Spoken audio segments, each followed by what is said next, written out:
The subcommittee will come to order. Good morning.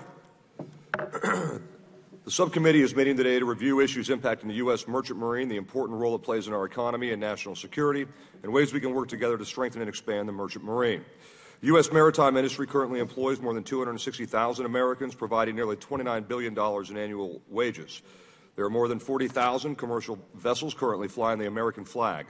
The vast majority of these vessels are engaged in domestic commerce, moving over 100 million passengers and $400 billion worth of goods between ports in the U.S. on an annual basis. Each year, the U.S. maritime industry accounts for over $100 billion in economic output. Beyond the important contributions to our economy, a healthy merchant marine is vital to our national security. Throughout our history, our nation has relied on U.S. flag commercial vessels crewed by American merchant mariners to carry troops, weapons, and supplies to the battlefield. During Operations Enduring Freedom and Iraqi Freedom, U.S. flag commercial vessels transported 63% of all military cargoes moved to Afghanistan and Iraq. Unfortunately, over the last 35 years, the number of U.S. flag vessels sailing in the international trade has dropped from 850 to less than 90. Less than 2% of the world's tonnage now moves on U.S. flag vessels. In the same period, we have lost over 300 shipyards and thousands of jobs for American mariners. For the sake of our national and economic security, we need to reverse this trend. We cannot rely on foreign vessels and crews to provide for our national security. It is critical that we maintain a robust fleet of U.S. flag vessels to carry critical supplies to the battlefield, a large cadre of skilled American mariners to man those vessels, and a strong shipyard industrial base to ensure we have the capability to build and replenish our naval forces in time of war. I know the new Maritime Administrator is hard at work on a national maritime strategy that will hopefully include recommendations to strengthen the merchant marine. As soon as the strategy is complete, I look forward to calling him before the subcommittee to present it. In the meantime, representatives of maritime industry and labor have been working on a similar proposal at the request of Ranking Member Garamendi and myself. I look forward to hearing about the proposal today as well as other recommendations our witnesses may have. If we want to grow our economy and remain a world power capable of defending ourselves and our allies, we must work together to strengthen our merchant marine. I thank the witnesses for appearing today and look forward to working with them. I thank the witnesses. We already put that. And with that, I yield to the Ranking Member Garamendi. Chairman Hunter, thank you. I'm downright excited about this hearing. I'm excited about the potential that we have to really strengthen our maritime industry and to build the American economy and provide a significant number of jobs. The status of the U.S. merchant marine could not be a better topic for us to take up in the waning days of the 113th Congress. We've got a stretch run. Maybe we can get something done in the last couple of months of this session. Our merchant marine has been a fundamental element of our national defense and a key industry in our national economy since the founding of this republic more than 230 years ago. Unfortunately, recent history over the past 5 decades has not been very kind to our maritime industry. For example, the number of vessels serving the U.S. international trade has shrunk from 850 in the mid-1980s to roughly 90 vessels in 2014. Since 1983, the United States has lost approximately 300 shipyards, and only 10 shipyards are capable now of building large naval vessels and ocean-going commercial ships. Such losses are very disturbing. Nevertheless, despite the setbacks of the recent past and the ongoing challenges, a strong maritime foundation endures, especially in coastwide trades that has remained protected under the Jones Act, and convinced now, more than ever, that with purposeful cooperation and action, our merchant marine can again flourish and resume its standing as a vital contributor to our national defense and economic might. Progress has been made. We have successfully fought off ill-advised waivers of the Jones Act. We have rallied and beaten back some of the worst proposals to rewrite our cargo preference laws. We've also succeeded in reauthorizing and fully funding the Maritime Security Program to ensure that the Pentagon retains the sea-lift capability it needs to move our military quickly, efficiently, and securely. But just as sure, real challenges remain. We need to recapitalize our ready reserve fleet, to modernize our sea-lift vessels and provide new job opportunities for our shipyards. We need to better utilize existing financial assistance programs, such as Title 11 of the Maritime Loan Guaranteed Program, to again demonstrate that the federal government is a willing partner in the maritime industry. We should note that our competitors around the world are more than willing and, in fact, are doing significant support to for their maritime industry. And perhaps most important, we must take advantage of the recent emergence of a U.S. LNG export trade to ensure that the export of this strategic national resource does not more than merely increase the profits of the energy exporters, but also directly benefits our merchant marine and the expansion of our domestic shipbuilding industry. To that end, in this hearing, I want to hear the views of our witnesses on this emerging LNG trade and also seek their comments on legislation recently introduced by Chairman Hunter and myself, H.R. 5270, the Growing America Shipping Act, or GAS Act. I like that. Thank you very much. Thank the ranking member.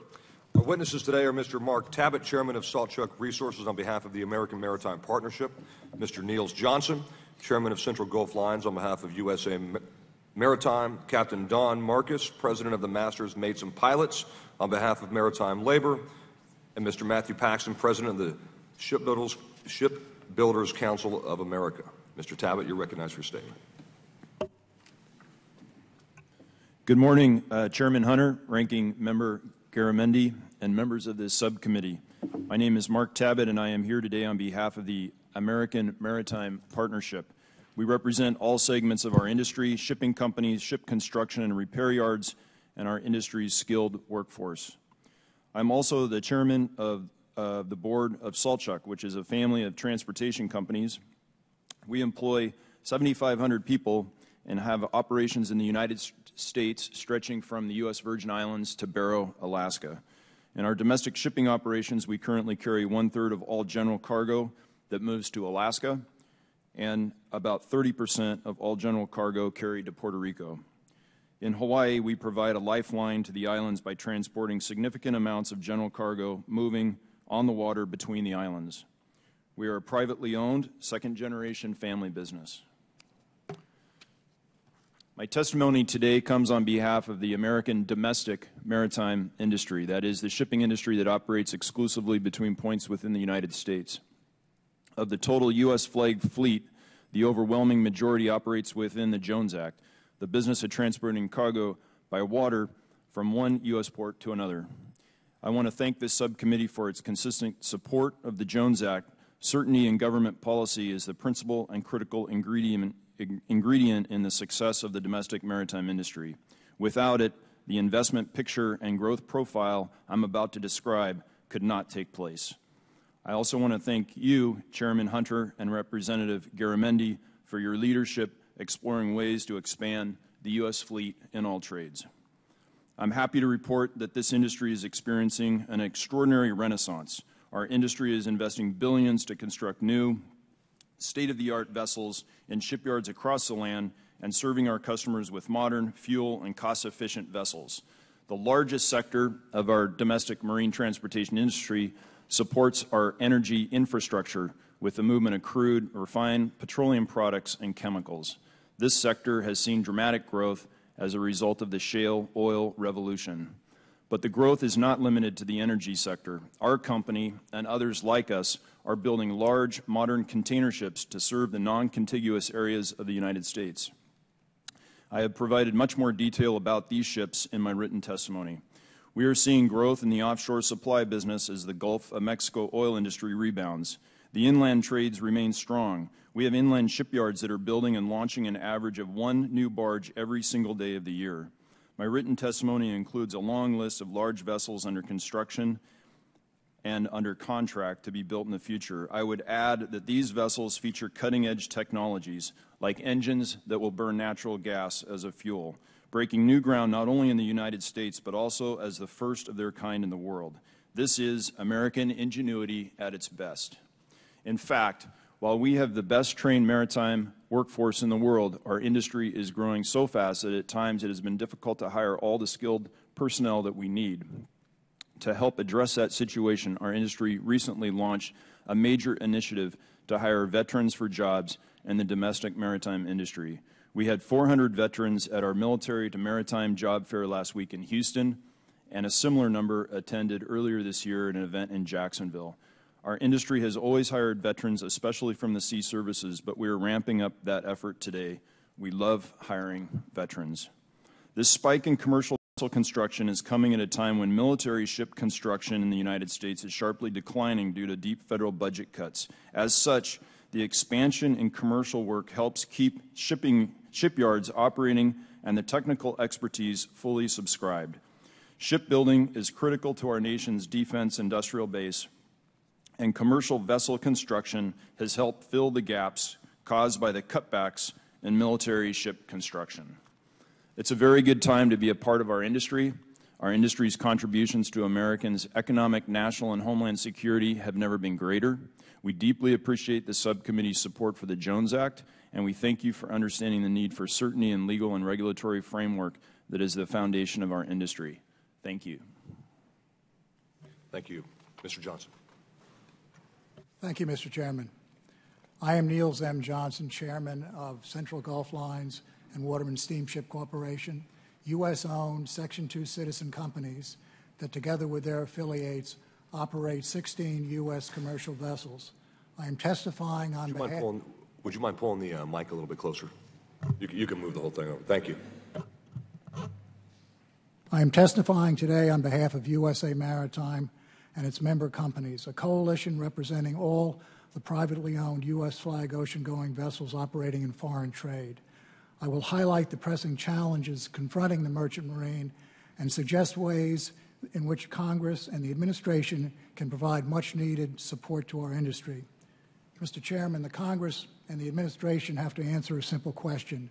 Do we want a robust U.S. flag merchant marine to support our national and economic security for the rest of this century and beyond? The simple answer is yes. Maritime strongly believes that the only answer to this question is yes.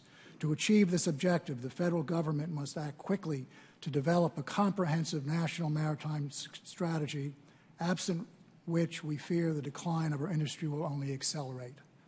In July, the Maritime Administration advised Congress that the number of U.S. flag vessels in international trade had decreased by 18% between 2008 and 2013, from 101 vessels to 84 vessels, and that a further decline is anticipated.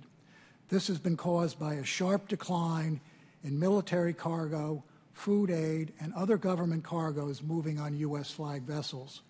History has proven that the United States depends heavily upon the U.S. flag merchant marine to support our nation's military and economic security. U.S. flag vessels provided direct support to DoD during World War II, the Korean War, the Vietnam War, Operation Desert Shield Storm, Operation Enduring Freedom in Afghanistan, and Operation Iraqi Freedom. U.S. flag vessels carried more than 90% of the war materiel to forward operating bases during the Afghanistan and Iraq conflicts. While the U.S. flag fleet is in decline, challenges on the world stage multiply rapidly. In the past few months, we have witnessed the emergence of the Islamic State of Iraq and Syria, significant turmoil in Libya, Israel, and the Ukraine, and several provocative actions by China. We cannot predict when the American military will be called upon to respond to these or other conflicts, but our military must be ready to answer the call when it inevitably comes, including the strategic sea lift provided to DoD by U.S. flag merchant marine.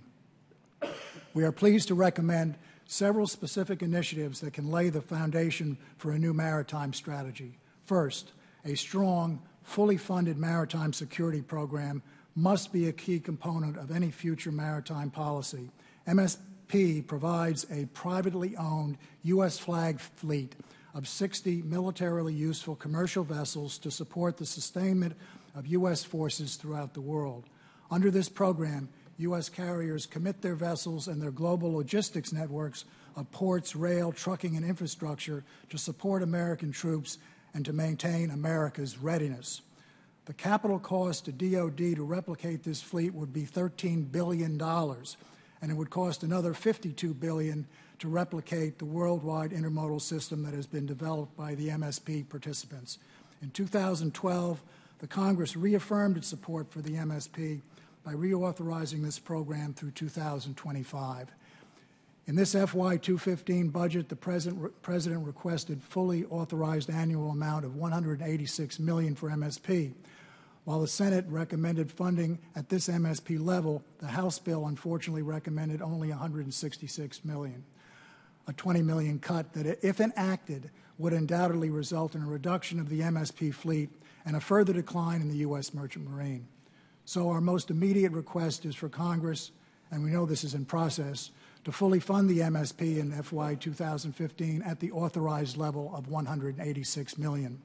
Once that is accomplished, we need to address the appropriate level of funding required to sustain the MSP fleet in future years. It is critically important that the level of support for MSP vessels be adjusted to achieve commercial viability and a more level playing field for MSP vessels. When the MSP was created, Congress sought to incentivize ship owners to document modern vessels under the U.S. flag and enroll those vessels in the MSP with the full cooperation of the Coast Guard. For 15 years, the Coast Guard adhered to the original intent of Congress by working closely with MSP carriers to expedite the documentation of dozens of modern vessels. Unfortunately, Coast Guard recently issued guidance that alters this long-standing cooperative approach.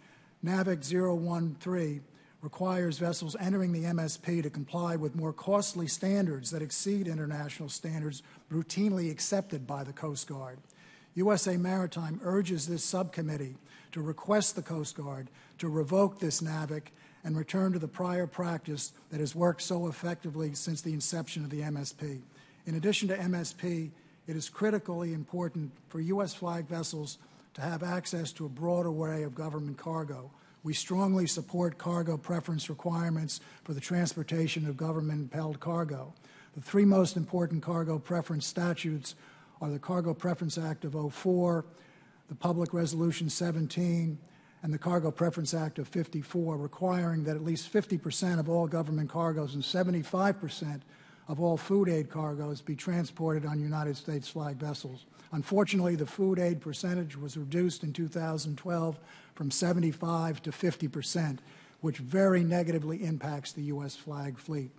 We strongly support the provision that you and Congressman Garamendi included in the Coast Guard bill to restore the U.S. flag share of food aid cargoes to the 75% level. Unfortunately, the volume of military and food aid cargoes have declined precipitously in recent years.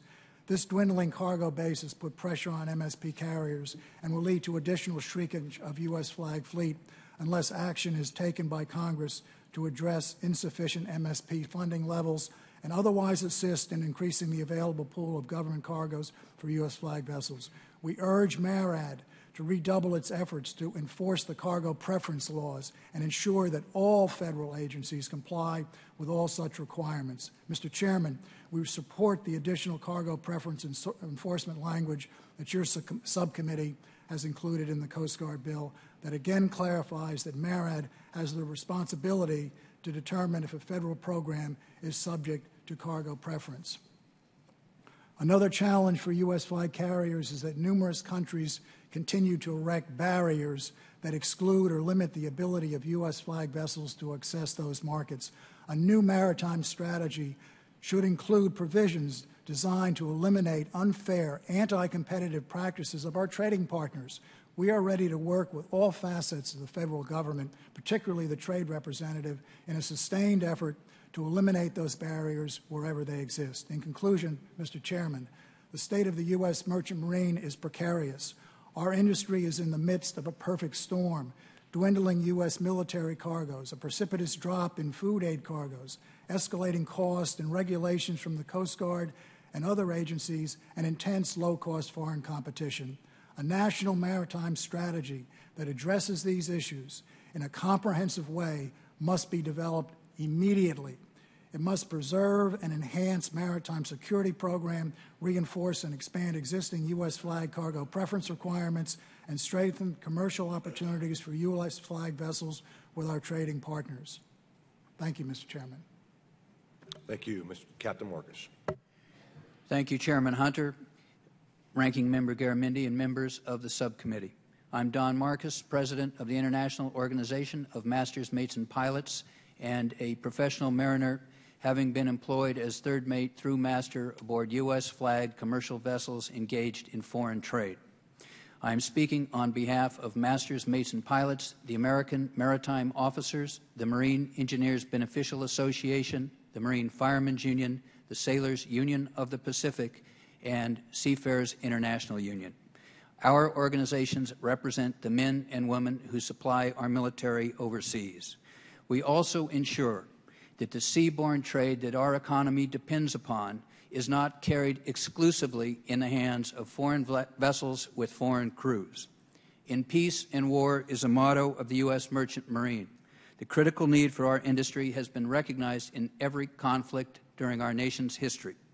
I'm proud to say, as was pointed out earlier, that 90% of the military supplies carried to our troops in Afghanistan and Iraq were carried by American labor. Despite the indisputable need for a strong American maritime industry, the U.S. Merchant Marine is in jeopardy. The Declaration of Policy of the Merchant Marine Act of 1936 states, quote, "It is necessary for the defense and the development of its foreign and domestic commerce that the United States shall have a merchant marine sufficient to carry a substantial portion of its waterborne export and import foreign commerce of the United States." This policy objective is not being met. U.S.-flagged commercial vessels and their American citizen crews are subject to a variety of federal rules, regulations, and tax obligations that are not applicable to our foreign flag competition. As a result, there has been a disastrous decline in the share of U.S. foreign trade carried by U.S.-flagged commercial vessels. The number of U.S. vessels engaged in foreign trade has declined, and there has been a loss of jobs and employment security for American mariners. It must be emphasized that it takes many years for an individual to gain the experience and sea time necessary to obtain U.S. Coast Guard-issued licenses and credentials. Our young people will not be encouraged to enter an industry that has been abandoned by our policymakers and that promises no future. Our government, U.S.-flagged shipping companies, and America's maritime labor organizations must work together to modify existing programs and create new programs and opportunities that will increase the amount of cargo, the number of vessels, and the employment opportunities in the American Merchant Marine. For example, as stated earlier, the Maritime Security Program is a key component of our military security. It is critical that Congress appropriate the full $186 million that has been authorized. The current $20 million funding shortfall may cost as many as 7 ships in the U.S. 60-ship fleet if not rectified. Considering the cost of replacement of this program, it makes no sense to begin the process of gutting our sea lift capability. Another key component of maritime strategy is the cargo preference statutes. These provide U.S. cargo baselines and a number of advantages and protection for our U.S.-flagged foreign fleet. Congress must direct that Maritime Administration enforce the U.S.-flagged shipping requirements and report on MARAD's enforcement activities. Congress must restore the U.S. flag of PL 480 food for peace cargoes to the 75% level. It would be far better to streamline the PL 480 program rather than replace it with a cash handout program that gives cash to third parties. Cash handouts do not guarantee that the needy of the world will receive more food. The generosity of American taxpayers should be tangible and transparent if the U.S. constituency that supports foreign aid is to be sustained. On another matter pertaining to the competitiveness of the U.S. maritime industry, the Merchant Marine Act of 1920 sets out the legal remedy available in the event a seaman is killed or injured aboard ship. Congress should work with maritime labor and management to determine whether an alternative remedy should be available. Our maritime unions strongly support H.R. 5270, the Growing American Shipping Act, which encourages the use of LNG U.S. flag vessels. We urge Congress to allow foreign-built LNG vessels to be documented under the U.S. flag in order to engage in our international export trade, provided that they meet standards for vessels, international standards for vessels entering U.S. waters. Also, extending the provisions of the Internal Revenue Code's foreign source income exclusion to American mariners working aboard LNG export vessels would also be a means of reducing the competitive advantage of foreign flag LNG carriers. American labor salutes you all. We thank you for your legislative support and your commitment to the U.S. Merchant Marine. A healthy U.S. Merchant Marine will safeguard our country's military, economic, and homeland security. American labor stands ready to work with you to achieve these objectives. Thank you. Thanks, Captain. Mr. Paxton. Thank you and good morning. On behalf of the Shipbuilders Council of America, I'd like to thank Chairman Hunter, Ranking Member Garamendi, and members of the subcommittee for the opportunity to provide a brief overview of the domestic commercial shipbuilding industry, some recent market trends, and issues facing the industry. The shipyard industry is a vital component of any robust merchant marine. And today, I am pleased to inform the committee that the state of America's commercial shipyard industry is the strongest it has been in decades. Today, the American shipyard industry represents a strong manufacturing sector, contributing hundreds of thousands of jobs and billions of dollars to the economy. According to a recent report by the U.S. Maritime Administration, the shipyard industry supports over 400,000 jobs in all 50 states, representing nearly $24 billion in labor income and contributes over $36 billion to the GDP. In fact, when explaining the economic impact of our industry, it is important to point out that on average over the past 4 years, American shipyards have delivered approximately 1,300 ships per year. Moreover, shipyards have a big impact on the local communities and the country at large. With over 300 facilities located in 27 states and a supplier base that provides economic impacts in all 435 congressional districts, each direct job leads to another 2.7 jobs nationally. The men and women who are employed by the shipyard industry are highly skilled, and in 2011, the average labor income per job was approximately $73,000 a year. The salary is 45% higher than the national average for the private sector economy. Much of the growth of the commercial shipyard sectors has been in response to the country's oil and natural gas revolution. The result has been a boom for shipyards who are currently building out 19, that's options included, large crude and petroleum product carriers representing millions of barrels of new capacity for coastwise transportation.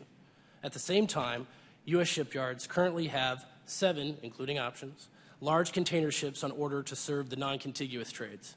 All of these vessels and several of the petroleum product carriers will be powered by liquefied natural gas, or will be LNG conversion ready.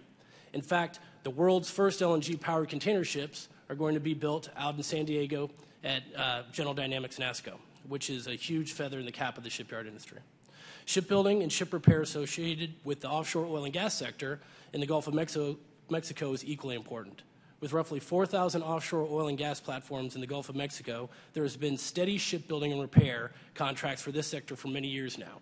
In 2013, shipyards entered into 111 contracts for offshore oil and gas support vessels. As a result of this strong order book, the U.S. is now a leader in offshore workboat shipbuilding. So much so, we now build for international markets, exporting these vessels to work worldwide. Finally, the industry continues a steady stream of building tugboats, ferries, inland barges, patrol and fireboats, as well as other craft. All of these vessels provide important merchant mariner jobs, which contribute the eyes and ears of the waterfront and waterways, a true national security success story. Commercial vessel construction represents billions of dollars in investments each year, underscoring the importance of maintaining the Jones Act. Each dollar invested in new commercial vessel construction is done so with the understanding that the Jones Act is the law of the land. So it is absolutely critical that any attempts to undermine the law are not entertained, which includes unnecessary waivers. Before closing, I do want to mention another challenge. The shipbuilding industry, like so many other manufacturing sectors, faces an aging workforce. Attracting a younger generation towards a career path inside the shipyard industry must begin in our high schools, trade schools, and community colleges. SCA has recently set up a workforce development committee to begin to address this issue. We look forward to discussing the workforce development in any future national maritime strategy. Today, the state of commercial shipbuilding is strong relative to past decades. However, SCA is looking ahead for new market opportunities, those opportunities such as the ones I know you guys are working on in H.R. 5270. SCA sincerely appreciates this committee's support of the Jones Act and efforts to grow the industry. SCA also appreciates this committee's efforts to raise the visibility of the domestic maritime industry as a whole by advancing the conversation for national maritime policy. We look forward to continuing to work with you in these discussions. Thank you very much, and I look forward to any questions you might have. Hey, thank you. Thank you all again for being here. I guess the first thing I would say is you can look around you, at least on the Republican side, and you can see the impact that this subcommittee or that these issues have in Congress. If you go to an aviation subcommittee hearing, a trucking subcommittee hearing, or a rail subcommittee hearing, you have a lot more people there, a lot more members up here listening. And I would say, number one, that's on the ranking member and I, but it's also on you, and I think this is a great starting point for that. And I would ask, too, that after this, that the type of coalition that you have, that you are right now, and the position paper that you come up with, that it doesn't kind of disband and go off with the wind. I think you need to stay more engaged and get more engaged so that you have members sitting up here listening and caring about what your issues are. Because right now, those other three subcommittees that I mentioned, they just dwarf you. Even though in terms of economic output and in terms of districts that you touch and people that you employ and the actual industrial strength that you guys bring, it's not reflected, I don't think, by members showing up here and listening to what you have to say. So I would encourage more of this, and we'll work together, John and I will, with you to make sure that when you come up here in 6 months, you have some more interested members of Congress listening and learning, because right now that's just not reflected. Number one, I guess the first question, Mr. Tabbitt. In fact, I'll ask all of you. My first question is, can you talk about the EXIM Bank, the Export-Import Bank, and what it does for you, if anything? I'm just curious. And then that's to anybody that wants to answer that.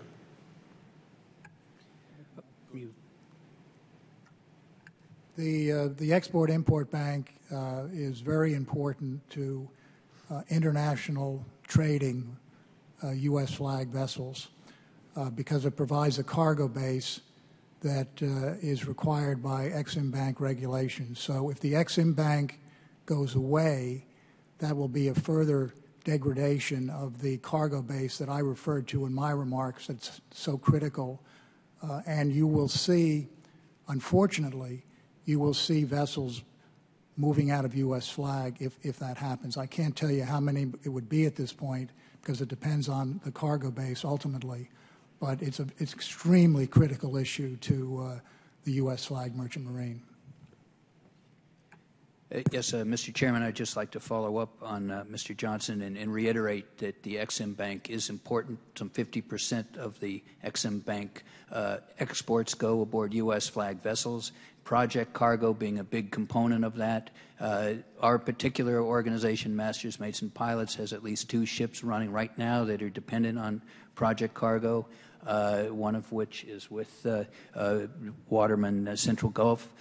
So we feel very strongly that destruction of this program as far as U.S. shipping would be negative, and of course it would be a negative for the U.S. economy and jobs generally. Jobs are a concern for labor, and these are an important source of jobs for us. Thank you. Thank you. Next question. I'm just watching Congressman Ed Royce, who's chairman of the Foreign Affairs Committee, he's got his eye out on cargo preference. I think it was he had a bill on the floor that tried to cut cargo preference even more. And last year, I think it was the Deputy Secretary of Defense, Frank Kendall, the Deputy or Undersecretary of Defense, wrote a letter in response to Congressman Royce's question about cargo preference. And Kendall's response, the U.S. Department of Defense's response, was you can lower cargo preference and it will not have an impact in any way on the military's capability to move goods and services. Have you seen that, the response? Yes, sir. I remember reading that with discussed, quite frankly, because if you pull cargo, people don't operate ships if there's no cargo, and this is an important stream of cargo. And to say that that this is not an important source of cargo is ridiculous. Plus, the ships need to run to keep men and women employed in the industry. And if you start reducing that, you could always put ships in reserve status. You could have a bunch of gray hulls sitting around, but you won't have the manpower to operate ships. So to say that this would not affect or impact the Department of Defense, I have to disagree heartily. Manpower is critical, and if you don't have trained crew, you won't have ships operating under U.S. flag when you need them. Thank you. Captain, let me ask you one more question then. Have you and the Department of Defense come together on a number of merchant mariners that are in the pool, in the work pool, basically? Well, we have had discussions. We've had discussions and sent numbers to U.S. Transcom and MARAD regarding how many deep-sea mariners there are in the industry. So, yes, we have I believe we've got an understanding of the approximate number that are available. And U.S. Transcom, of course, in terms of number of ships, has been very outspoken on the need for the 60-ship maritime security fleet. Thank you. Mr. Tabbitt, one last question here. We hear about Jones Act waivers all the time, and whether or not the waivers are actually, whether they're needed, whether there aren't American ships, American flag vessels available. We've heard that sometimes there are, and we actually know this to be the case sometimes, and still U.S. government agencies go with foreign flag. So in your opinion, why is this happening? And do you think that there's an organized effort to basically water down the Jones Act simply by waiving it all the time? First of all, the American Maritime Partnership works with anybody requesting a waiver of the Jones Act. And when there is no capacity, it does not exist, the American Maritime Partnership position is it will not object to a waiver. Today, the biggest voice that you've just expressed is on the on domestic movement of crude, and the shipyards are building at record pace the number of tankers. The industry is responding, and there's a backlog of orders to get to meet the demand that has come up. And if there is a demand for a vessel that in the Jones Act that doesn't exist, there are dozens and dozens of companies that stand ready to make that investment. We have ourselves. Okay, so who do you think is motivating the effort to get more Jones Act waivers? And do you think that that exists? And anybody else, feel free to answer. It seems to go from time to time to different, very targeted, very specific tonnage, and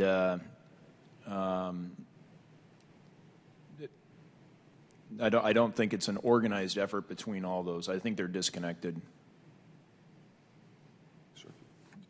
Yes, sir. I'd like to say that there are some instances when waivers are appropriate. For example, if there's U.S.-built ships that were built for international trade in years gone by, there's no reason why those ships couldn't be brought back in to serve sectors of the industry that are not currently served. For example, there were 3 LNG ships several years ago that were U.S.-built, built in Quincy, Mass. A waiver was approved in Congress for those ships to come back into the domestic Jones Act LNG trade if there's a shipper that needs those vessels. Similarly, there's a couple very small pocket drugstore chemical tankers available that waivers being sought. So in some cases, the waivers make sense. In other cases, for example, the strategic oil movement of a couple years ago, it made no sense. So I think it's a case-by-case situation. Thank you. Thank you. Mr. Garamendi. Mr. Chairman, thank you very much for your leadership in promoting the maritime industry. It's exceedingly important. I I want to go to a series of questions dealing with the export of LNG, but before I do those questions, I want to enter into a record a series of news articles that have recently come to light. This one is August 5th, China to build more LNG tankers in high-tech push. This one, August 18th, South Korea to support shipbuilding industry. And this one, a July 30th article, GALI, which is the which is the Indian government's gas utility program. There you want to build 9 ships to ferry liquefied natural gas from U.S. producers to India. And they're going to require that 3 of those 9 ships be built in India. And also a memo from my staff on the global LNG fleet needs to grow by 225 vessels by the end of 2020, and how foreign governments are supporting their shipbuilding industries. And another article on the modernization of the China to modernize the shipping industry, basically the support that the Chinese government is giving to the shipbuilding industry, and a series of maps on the LNG facilities that have been suggested for the United States. So with your permission, Mr. Chairman, I'd like to enter those into the Without objection. And now a series of questions. As I mentioned at the close of my opening statement, Mr. Hunter, you and I have introduced legislation, H.R. 5270, the Grow American Shipping Act, to promote the use of American flag vessels for the looming export of liquefied natural gas. So the questions I have to solicit the view of our witnesses. First and foremost, for the record, do each of your organizations, you and your organizations, support the bill as introduced? And then at the same time you might answer, are there any changes that you recommend to the bill to improve it? And are there amendments that you would like to see in the legislation? Let's start from Mr. Patton, and then we'll go down the aisle. Congressman Garamendi, yes, the Shipbuilders Council of America does support the Growing American Shipping Act. We do support that. I probably wouldn't suggest at this point we have amendments that we would offer to you. We understand how technical this legislation can be, especially when you start requiring shipbuilding construction as an element, which this legislation does not do. So we would just want to work with you on continuing to see how this evolves. We obviously support the maritime industry in the international trades. We want to see that grow. Very good. Captain? Thank you, Mr. Garamendi and Mr. Chairman, for bringing forward this legislation. Of course, we fully support it. We think that it could be more expansive. We would love to see an encouragement of, for example, bilateral trade agreements. We would love to see the provision of reflagging foreign flag LNG carriers into the U.S. flag be eased, so if they meet international standards, they could export American cargoes. We have numerous things in mind, but in my mind, when you look at the vast fortunes being made in this industry, there's no reason why some sort of bilateral trade agreement couldn't be part of any kind of export strategy. Thank you. Mr. Johnson? USA Maritime is still reviewing the bill, but speaking on behalf of our companies, we always support anything that increases the utilization of U.S. flag vessels. Thank you. Mr. Tabbitt? Thank you. We are also very supportive of all efforts to promote our industry, and specifically to our narrow focus of the domestic operation, we would be very interested in building Jones Act LNG tankers and have had discussions with both Puerto Rico and Hawaii in that effort. Thank you. The next question is the emergence of the LNG export market is an economic phenomenon that virtually no one anticipated as recently as 3 to 4 years ago. The bill 5270 intends to utilize the emerging trade to revitalize the U.S. flag fleet because analysis of the global LNG market indicate favorable conditions for the development of a long-term sustainable LNG export trade and trade that could sustain a resurgence of the U.S. flag fleet. In general, my question, in general, does each of you agree that with the analysis projections, finding that a U.S. LNG export trade will be sustainable and a viable export market that could provide a future new trade for the U.S. foreign trade fleet? And secondly, what initiatives has the maritime community made to reach out to the LNG energy industry to identify opportunities to take advantage of this emerging LNG export market to the benefit of the maritime operators?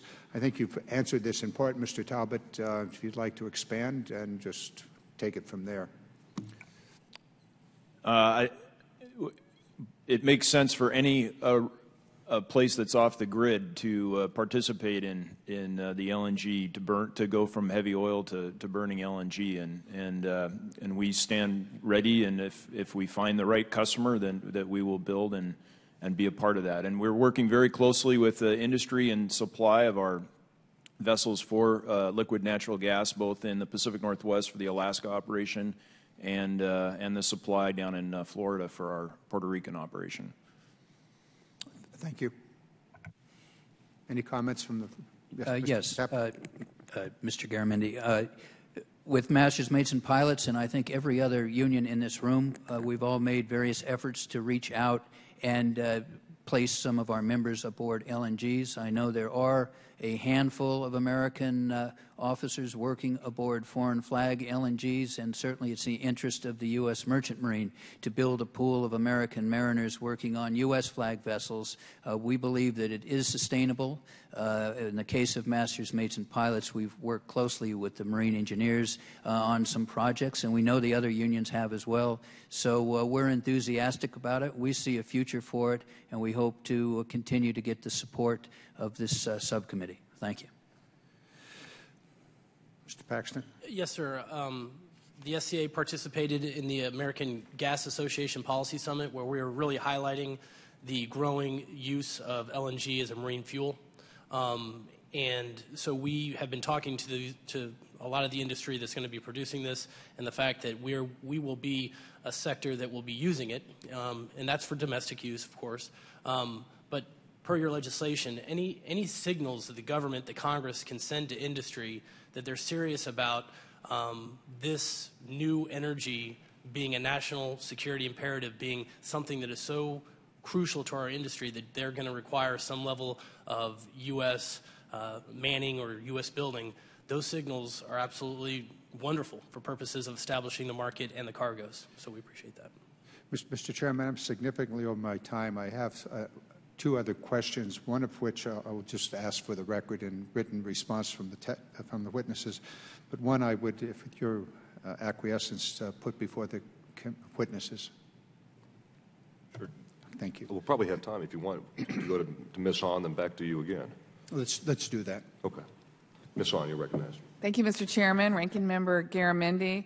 I've really enjoyed listening to all of our witnesses this morning, sharing their expertise as it relates to our merchant marines. I'm a big supporter of our merchant mariners.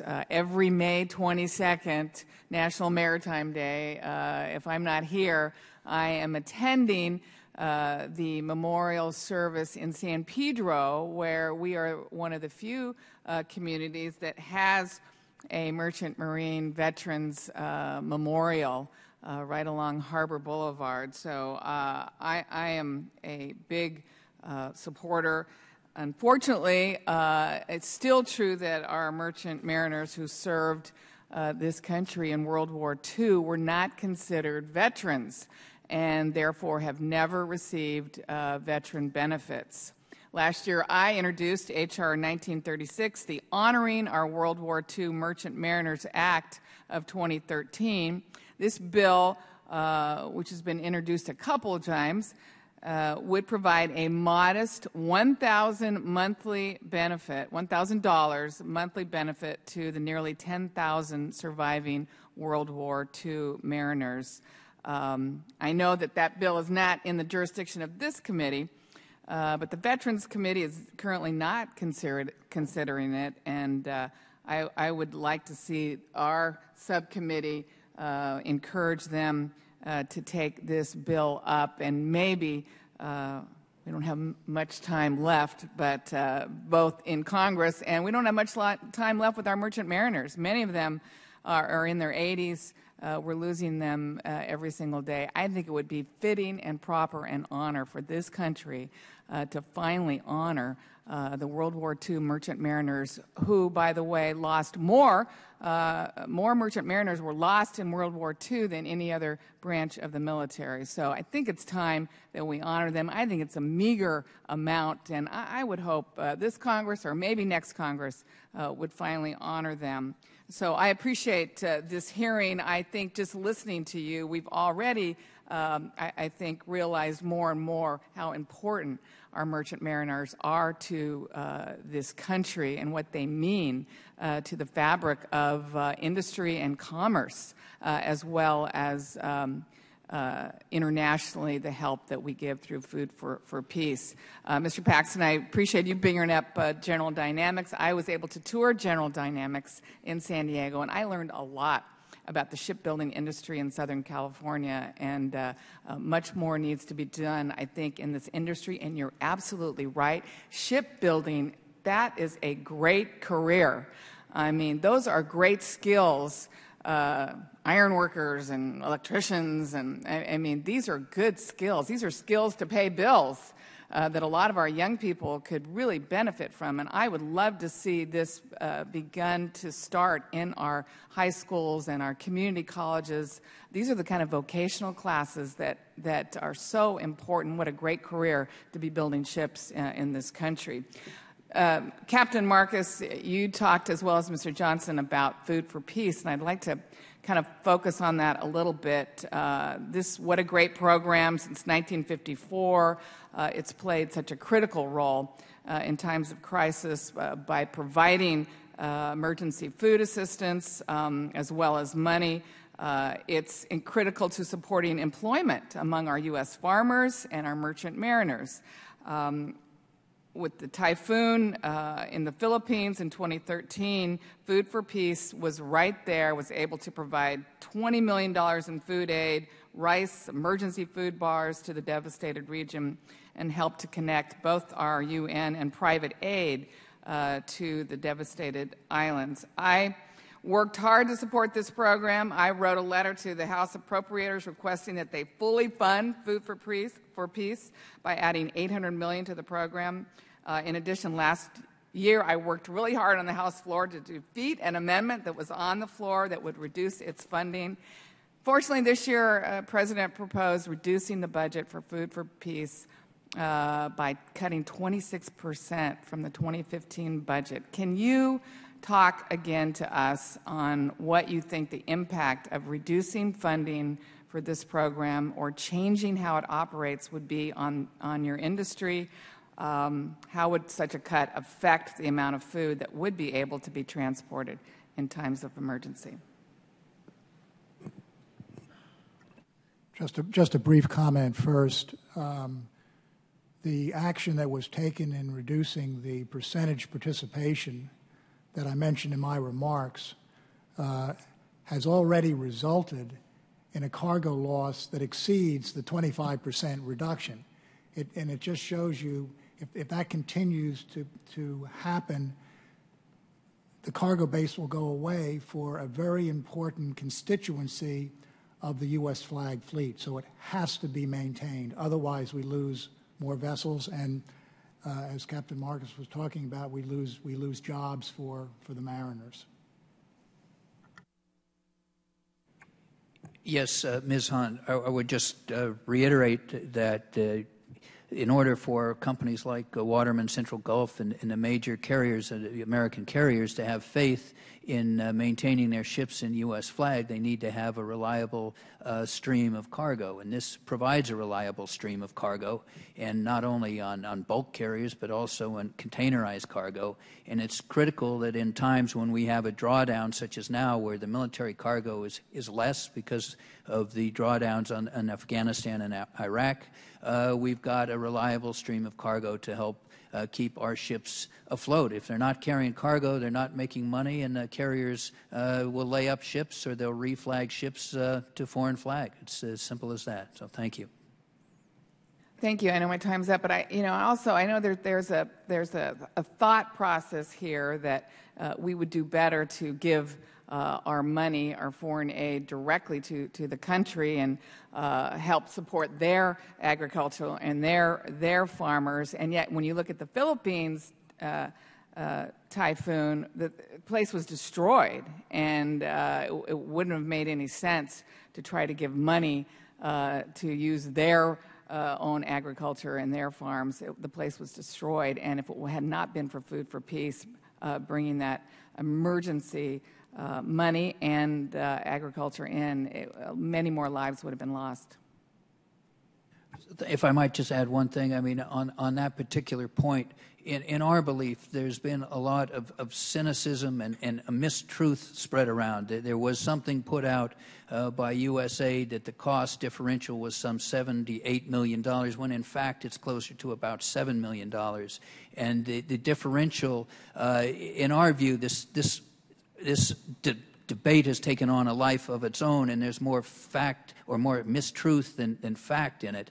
But the baseline is, it seems if you want a constituency that supports foreign aid, you need to have some kind of secondary benefit for American workers and American agriculture, and you need a transparent system where the food is actually delivered. Having been aboard a ship that delivered 25,000 tons of grain to India, you physically see it there. You see bags with the U.S. flag on it. You see the handshake cargo, and you know it's there. It's not just some invisible cash that's changed hands.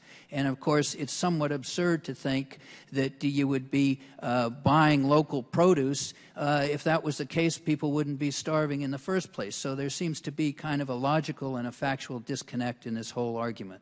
Thank you. Thank you very much, Mr. Chairman. I yield back. Thank the gentlelady. A quick question about Coast Guard, Mr. Johnson. You talked. You mentioned a few times that the Coast Guard is increasing your costs as an operator through different rules and regulations, and that MSP vessels have different standards. The Coast Guard has different standards for MSP vessels than they have for similar foreign flag vessels. Can you just give us some examples, some specific examples? When we first started reflagging some vessels from international flag to U.S. flag back in the mid-1980s, the Coast Guard had a series of regulations in place that required us to replace equipment on board those vessels, which were perfectly suitable for their purposes, which were approved by the Safety of Life at Sea, SOLAS regulations, and it was, in my mind, was a ridiculous waste of money. And I remember on those first reflags, we spent millions of dollars to reflag the vessels. We subsequently continued an initiative to talk to the Coast Guard and see if there was some way to resolve this disconnect between what the Coast Guard wanted and what was internationally acceptable. And we came up with a program working together with the Coast Guard, which we called a gap analysis. And we analyzed, for example, the piping systems. We analyzed the life rafts that were on board, and the different components of the vessel. And I hasten to say that, and our friends in labor know this, our culture is safety. So we never do anything that would jeopardize the safety of the mariners on our vessels. So we've been very, very studious about that in working with the Coast Guard. Going through this process eventually produced a situation where we could bring a ship under U.S. flag, do some modifications to the ship, approximately $400,000 or $500,000 rather than millions of dollars, to complete a reflag. And that was simply because we weren't throwing away perfectly good equipment. What we're concerned about with this new NAVIC is that it's regressing back. And our sense is, as we review it, and there's a lot of technicalities in it relating to the life rafts, relating to the firefighting systems, relating to the controls between the bridge and the engine room, that are perfectly okay, but we need to get back to this cooperative attitude of doing a gap analysis. So I hope that the Coast Guard is going to come around and understand that that's what ought to be done, because all they're doing is layering on expense, hundreds of thousands of dollars of expense that is totally unnecessary. Thank you. Does anybody else have any specific examples?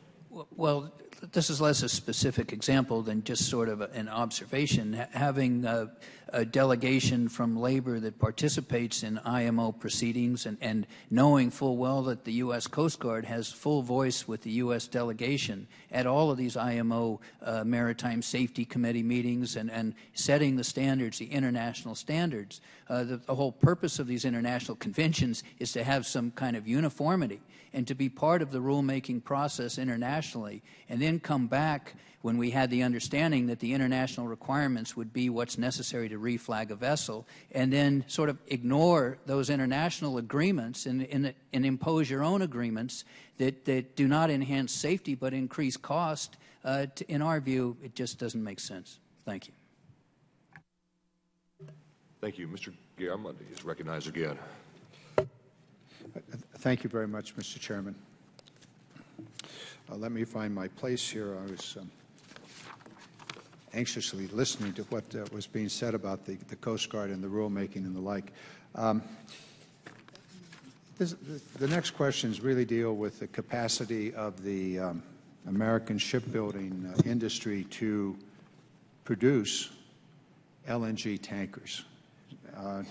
We've heard that a lot of things are going on. There's a resurgence, there's a boom in the industry. State-of-the-art vessels are being made. I know, Mr. Talbot, you and I were talking about the vessels that you currently are having made in San Diego at the NASCO yard. So this question arises, well, we can't build them here. I would just note one of the things I put in the record but didn't mention is that India requires that the LNG ships be built and available within 2.5 years. However, 6 years for the ships built in India. So there's a waiver. My question really goes to this issue of the ability of the American shipyards to build LNG tankers. So, for the record, does the U.S. shipbuilding industry retain the technology and industrial capacity to build LNG tankers should the U.S. LNG export trade take off, and we require that at least some, if not all, of those tankers be American-built and flagged? Mr. Paxton, if you'd like to get at this, and then we'll go down the line. Thank you, Congressman Garamendi. The answer is yes. The U.S. shipyard industry built LNG carriers for a long time. Unfortunately, we stopped building those carriers in the 1980s. So the answer is yes. If this market was there, we would be building for it. I'm sure Mark will have some comments about the domestic moves of LNG. If we moved it around the United States, we can do that too. That's a different size of an LNG carrier. If we're talking international trade, that's a larger LNG vessel. But the fact of the matter is we've built them. The other fact is we have 3 of them that just got waved back in or would be waved back into the Jones Act if there was actually the infrastructure there to start moving LNG around domestically. We can do that too. We built those ships also in the 1980s. So the answer is yes. as you know, because we've had many meetings on this, if we had that market right now, it would probably be a 5-year process to get that LNG carrier built and ready to go. I've been told that by our shipyards to that effect. But we do have the capability and we have the capacity. Our shipyards are stand right, and the other example of that is when this new market came up to move petroleum and crude around domestically, we're building for that market and we're answering that demand. So our shipyards stand by to do that, sir. And also, a last point on this, our shipyards also work with international partners, NASSCO with Daewoo. We don't stand idly by just looking inward. We look outward. We want to see what best practices are, benchmark ourselves against those, and build as competitively as we can. So I think some aspect of this would probably look at, hey, what are the best things internationally that are being done, and can we partner with those guys and get it done right? Thank you. Mr. Tabbitt, I know that you and I discussed this. If you'd like to comment. Sure. Through NASSCO, General Dynamics, we've actually engaged in conversations with them about building domestic LNG carriers. They have supplied us several different models that would be different capacities that are being made internationally, and we would have all the confidence in the world to sign with them and to build them. We don't see any issue about our domestic capability or the yard's domestic capability to build them. Mr. Johnson, Captain, if you'd like to comment on this, or if it's in your territory or out of your territory. Good. I think that, as I understand this is my comment, the expert I am not, but in discussions, is that there's a phase in. We can't build these things this year or next year, but if there is a market out there, that is, if the United States policy drives towards the development of a market, it can be done, but it'll be phased in over a period of time. India is giving its shipbuilding industry 6 years to build the ships. Mr. Paxton, if we gave the American shipbuilding industry 6 years to build ships for the trade, could we do it? And just to be clear, we're talking international trade, not just domestic trade. Correct.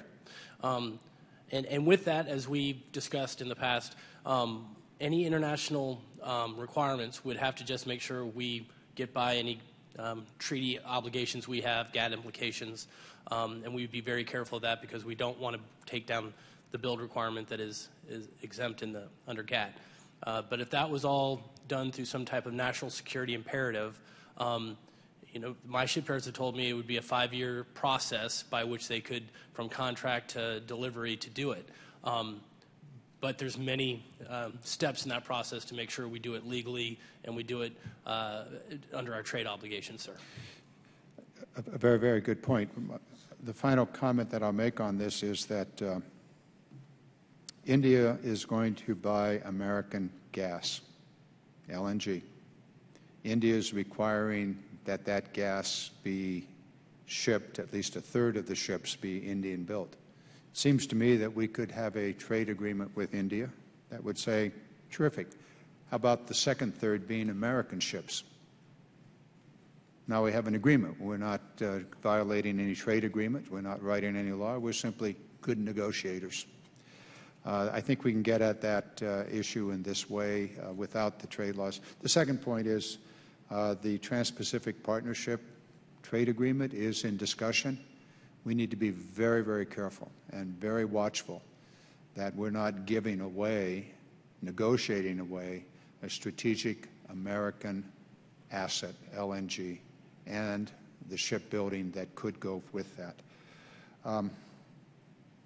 I think we've covered my issues, Mr. Chairman.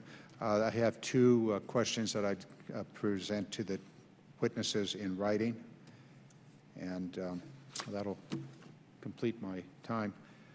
With a final comment, since I don't see another round coming down, I appreciate the testimony of the witnesses, and particularly the opportunity that presents all of America to rebuild our manufacturing base, one ship at a time, or maybe 100 ships at a time. It's imperative that this sector of the American economy rally around the potential that exists. Maintenance of the Jones Act, food for peace, all of the things that have been discussed here. Each one of these are pieces of a large puzzle of economic development. And we need to be mindful of each piece of that puzzle as we promote this extraordinary opportunity. In this case, the Jones Act, but it's also food for peace, and it's the other elements, the military, cargo, and the like. One thing I would ask all of the participants, the witnesses, and anybody else that's participating in this hearing is that we may not know where the next waiver is. But if we knew where the next waiver of the Jones Act occurs, we might be able to do something about it. So let us know. If you hear something or are aware of something, assume that we don't know. But I know that the chairman and I are more than willing, at least I and the chairman from his past record on this, more than willing to jump on one of our administrative agencies that is waiving the Jones Act unnecessarily. So help us understand that. Final point, we have a new employment training law in place. And it is a rewrite of the old law, and it's done in such a way as to encourage the Labor Department, Education Department, and other federal agencies that are involved in employment training to work with the industries in developing training programs. And so the money flows in a different way, rather than for the benefit of the organizations that are doing the training, rather to the benefit of the employers that need trained workers.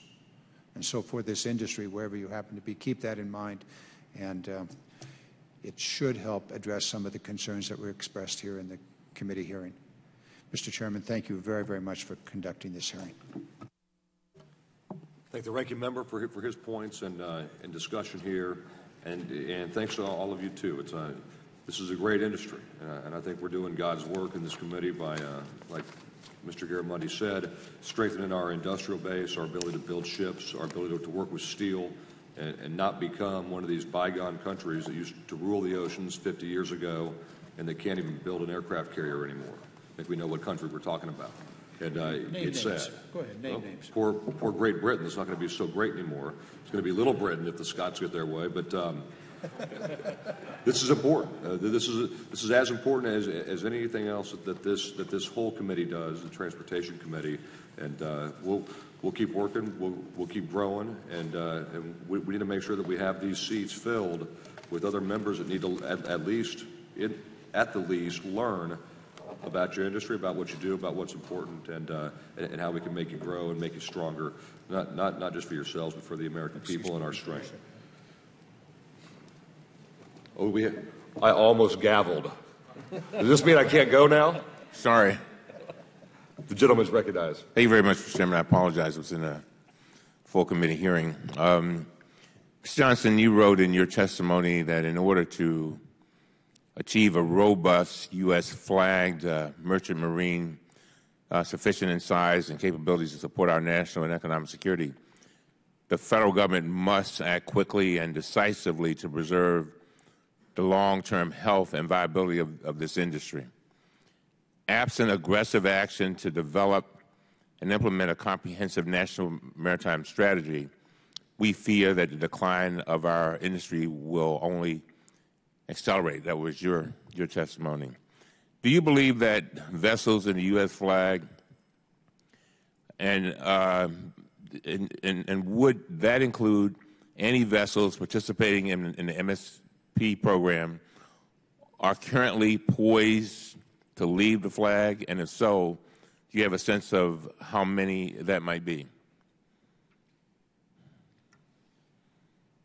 My sense is that if we do not aggressively pursue a reorganization and a reevaluation of the current MSP stipend, that we will force vessels to leave. I cannot put a number on that, but I can assure you that it will happen, because that, combined with the military cargo base dwindling and the pressure that we talked about on the food aid programs, it's just sucking business away from U.S. flag vessels. And vessels need cargoes to pay the bills, and they just won't be able to do it. Well, what do you believe should be the essential components of a national maritime strategy? I believe the MS, as I said in my oral testimony, that we talk about it as a three-legged stool. We need the MSP program, we need a military cargo program, and we need a food aid program. And in the food aid program, I'm lumping together with that the Ex-Im Bank requirements and the other cargo generation that the Maritime Administration should be policing and ensuring compliance. And that's part of their job. And they've got to continue to be aggressive and require U.S. flag when it's required by the statutes. Well, Mr. Johnson, you also wrote, and I quote, it is critically important that the level of support for MSP vessels be adjusted to achieve commercial viability and a more level playing field for MSP vessels when competing against foreign flag vessels. And similarly, Mr. Marcus, you wrote, looking forward, we believe it is critically important that the per vessel support level authorized for the MSP as part of the defense authorizations legislation enacted in 2012 be reviewed and adjusted as appropriate. Let me ask both of you, what level of support do you think needs to be provided through MSP to ensure that vessels participating in the program remain commercially viable? Thank you, Congressman Cummings. First, on your first question, I'd just like to add that we were just informed about 2 weeks ago that by one of our employers that one ship will be leaving the MSP program. So we have been formally informed that one ship will be going before the end of the year. With response to the question, and I guess they don't come back.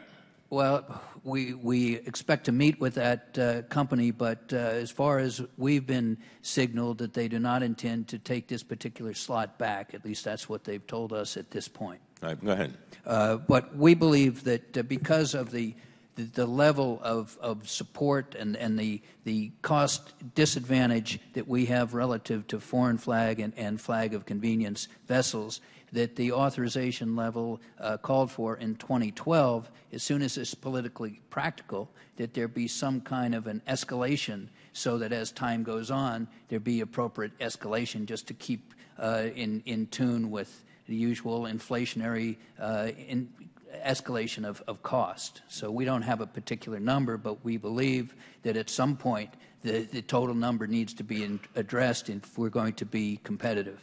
Thank you, sir. Mr. Johnson, you have 9 seconds. The stipend needs to be increased. There have been a number of independent studies done to try to determine the differential between international flag cost and U.S. flag cost. According to the Maritime Administration and these studies, that differential, that delta, is something between $5 and $7 million.